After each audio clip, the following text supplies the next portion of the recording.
मैं मेरे आपको कौल इन्ननी मुस्लिम, आपने बोले मैं अहले हदीस से हूँ, मैं इस्लाम मैं भी इस्लाम जानता हूँ, मैं भी अहले हदीस से हूँ, मैं देवबंद से हूँ, हम लोग बरेलवी लोग ना कोई मानते, मैं सबका हूँ माशाअल्लाह, लक़ब से मुसलमान हूँ, मोहब्बत सबसे करता हूँ, सारे उल्मा से मोहब्बत करता हूँ। अगर अल्लाह और अल्लाह के रसूल के राह में देते इख्तिलाफ भी होगा फिर भी मोहब्बत करता हूँ, क्योंकि कुरान की आयत है, ये मई से यूं ऐसा ही करो, क्यों ऐसा? ये पाकिस्तान में बहुत है, हिंदुस्तान में भी है, पाकिस्तान में ज्यादा है।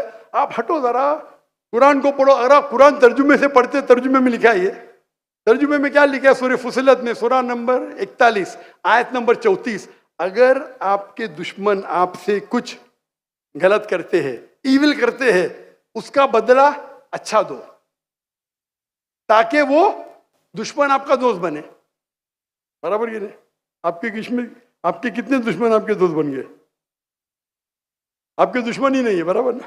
नहीं है, काफी दुश्मन है। इंशाअल्लाह अल्लाह से दुआ करते हम सबको हिदायत दे और हम अल्लाह की किताब पे अमल करें, अल्लाह के रसूल की हदीस पे अमल करें, और इंशाअल्लाह अल्लाह हम सबको इंशाअल्लाह जन्नत में उठाए। वाखिर दावाना अल्हम्दुलिल्लाह रब्बिल आलमीन।